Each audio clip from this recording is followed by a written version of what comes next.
ay kasama ko pa sa Senate of the Philippines. Ang aking kaibigan, ang aking kumare, Senador Amy Marcos.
Bongbong.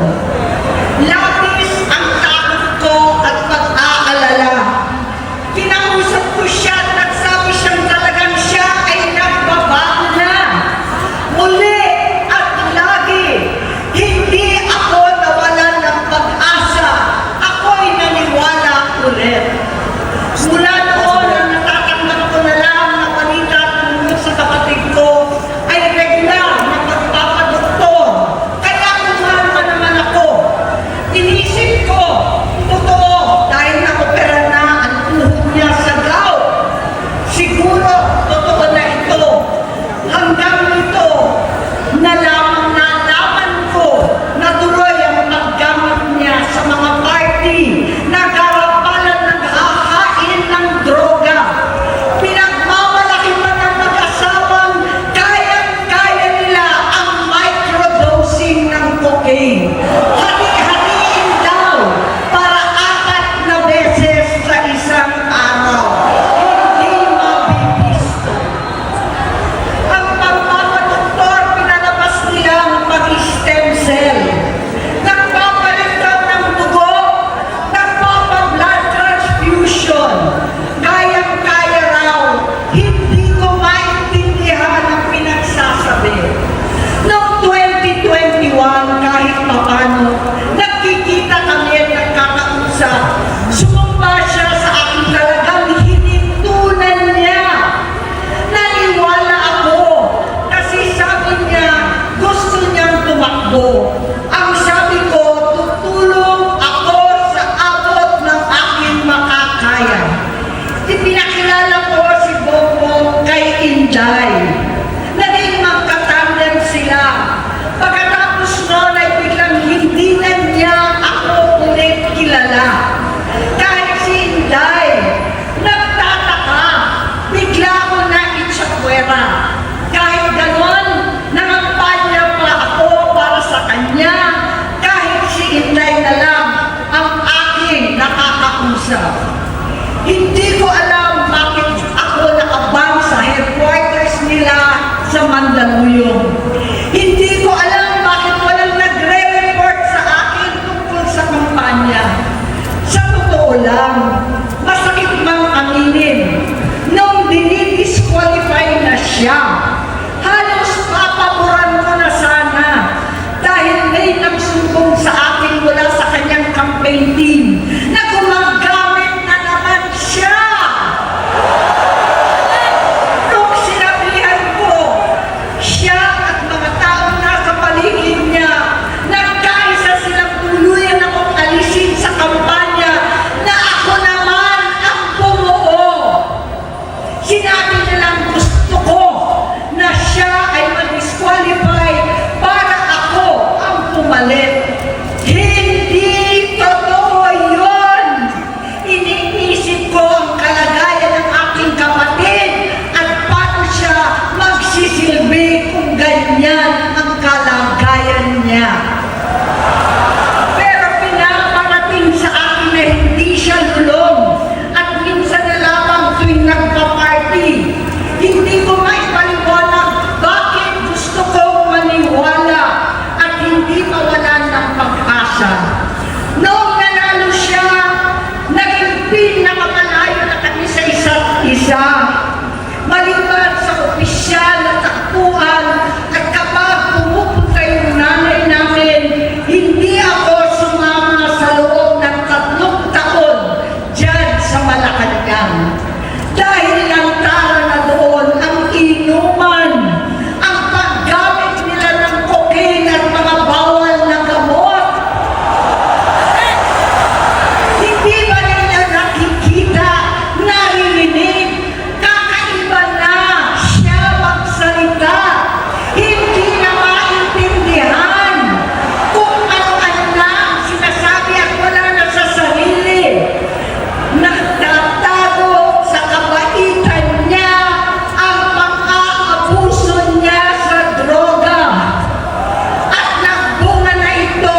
korupsyon.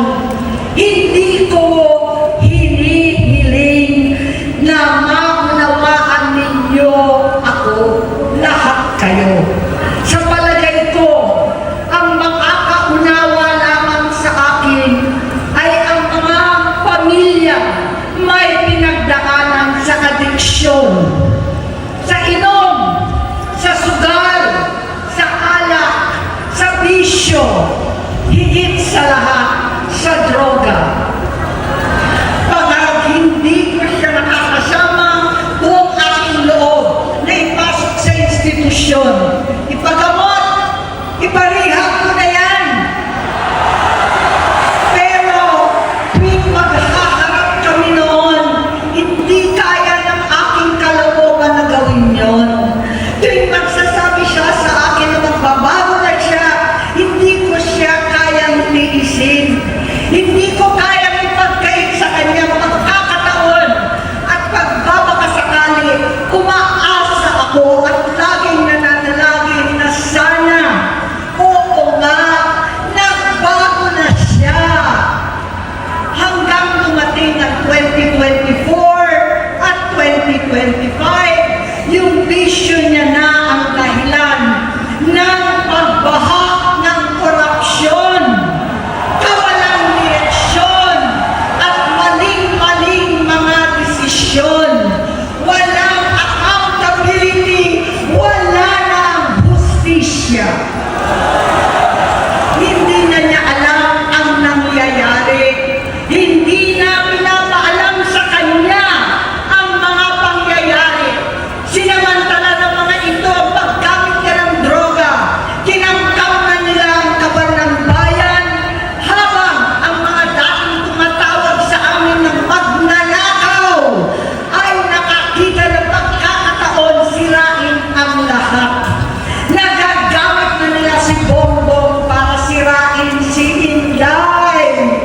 Itinutulak pa nila si Bongbong at ang bayan sa bangin para umastang tagapagligtas.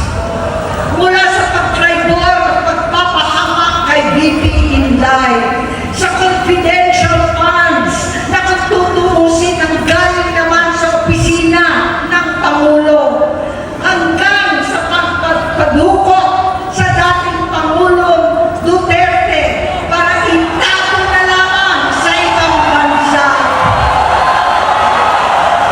Ang kabaitan ni Bongbong ay naging kalupitan. Karapalan ng pagtatakip sa kanya ng mga nasa Congress, sa Senado, mga miyembro ng kabinete. Kitang-kita na ng taong bayan, wala nang puwang ang kahihiyan. Para bang nauulit ang bangungot ng kasaysayang dinanas namin noon. 68 years old po ang tatay ko nung pinatalsik sa pwesto. 68 years old na rin si Bongbong ngayon. November 17 din nung 2021, nung nakumbinsi ko si Inday na magbise kay Bongbong. November 18 po, bukas, ang ikatlong araw natin. Siyam na taon na nakakaraan, saktong November 18 pa talaga,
pamilya Marcos.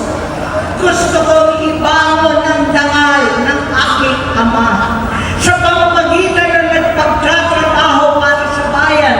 Sinikap kong maging mabuting gobernador, kinakawan, senador. Hindi ako halos nagpapahinga para makapag-iwan sana ng legasiya na kapag sinabing Marcos, nabawi na namin ang tingin sa nakaraan. Ngunit sa kagustuhan kong maging responsableng anak, matupad ang pangako ko sa aking ama, nabigo akong maging mabuting kapatid. Naging mahina ako kay Bongbong sa kapulisan at sundalo sa lahat ng mga leader at tagapagpatupad ng batas. Siya ang Pangulo natin ngayon. Sinabi ko kung anong kalagayan niya ngayon. Tulungan niyo ako mapabuti ang kanyang kalagayan. Tulungan niyo ako matulungan siya. Hindi niya ako kalaban. Ang kalaban niya ay ang sarili niya. At nadadamay ang bansa sa laban na yan. Bilang senador at lingkod bayan, batid ko ang mga problema at gaya ng bayan, alam ko rin ano ang solusyon. Sa pagkakawatak-watak, patuloy na pamumulitika, pagnanasa sa kapangyarihan ng mga talunan naman, kaguluhan sa Mindanao, alanganing giyera sa China at Estados Unidos, kawalang pananagutan sa flood control scam, kalapalan kahiman, panggigipit sa hindi kaalyado, pagkakanulo sa kapwa Pilipino, pagsakit sa dating Pangulong matandang may sakit upang ihagis lamang sa bansang dayuhan, pagsadsad ng piso, paglaganap ng gutom, paghihingalot ng ekonomiya, at pagsasawalang bahala sa taong bayan. Ang delubyo at kalamidad na nagdudulot ng panusa, ang korupsyon na nauwi sa kawalan ng tiwala at hustisya sa Pilipinas, sa kanyang pamahalaan, lahat ng yan ay masusolusyonan kung ikaw, aking kapatid, magsaayos ng iyong sariling kalusugan. Kapag humupa ang ingay sa politika, kapag umuwi na kami sa aming pamilya, hindi bilang senador, kundi bilang ate, bilang si Manang Aimee ni Bonget, kaya ito sasabihin sa harap ng taong bayan, sa harap ninyong lahat at sa harap ni Bongbong. Bonget, magtatatlong taon na tayong hindi nakakausap. 3 taon ko nang sinusubukan muli na ako'y pakinggan.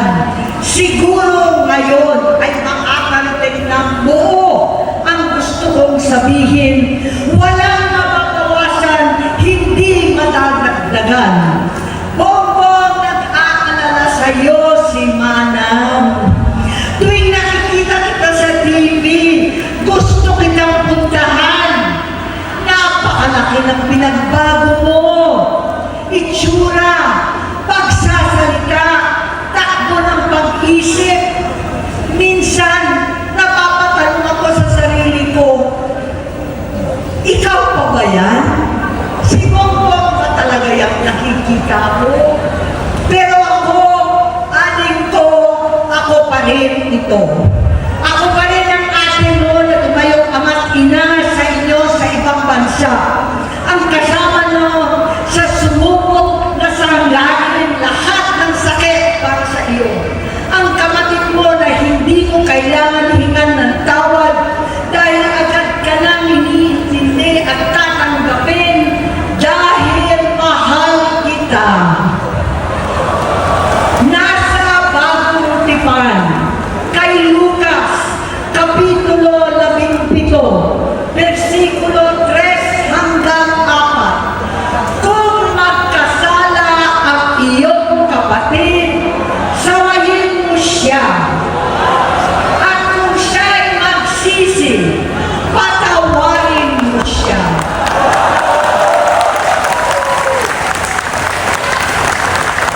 Tama na, ading ko. Tapusin mo na ang paghihirap mo at ng bayan. Gaya nung umalis tayo sa palasyo, kaya mo pa rin hawakan ang iyong kamay, huwag kang matakot. Malaki na ang dulot sa iyo ng droga. Sinisisi ko ang sarili ko dahil hindi ako nakinig sa mga sumbong. Hindi ako nakialam. Hindi ako maniwala. Pero hindi pa huli ang lahat. Tama na, ading ko. Magpahinga na tayo. Umuwi na tayo. Magpagamot, magpagaling at nangangako ako. Hindi ako malilinang, hindi ako makukulang. Lahat ng kasama mo ngayon, hindi natin kasama sa pinakamadilim na bahagi ng buhay natin. Kasama mo sila ngayon dahil nasa taas ka pa. Ako at ang ating mga tunay na kapatid dito sa Luneta ang kasama mo kahit magdilim ulit ang lahat. Talikuran mo ang iniisip at ibinubulong lang ang misyon. Unahin na natin ang kalusugan mo dahil sa adiksyon nabigyan mo ng malubhang karamdaman ang buong bansang Pilipino. Matatanda na tayo, sakitan na si Mami, alagaan na lang natin ang isa't isa.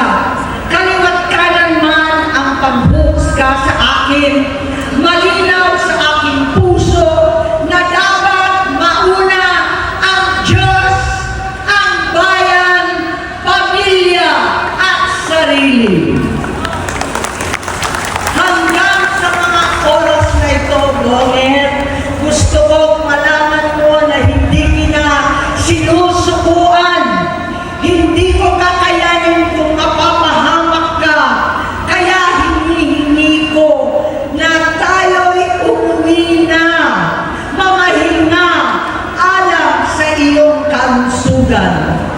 Kaya ko mabigo at mawala sa iyo ang posisyon, pero hindi ko kayang mawala ka sa amin. Ayusin mo ang sarili mo. Magpagamot, alisin ang droga sa iyong sistema.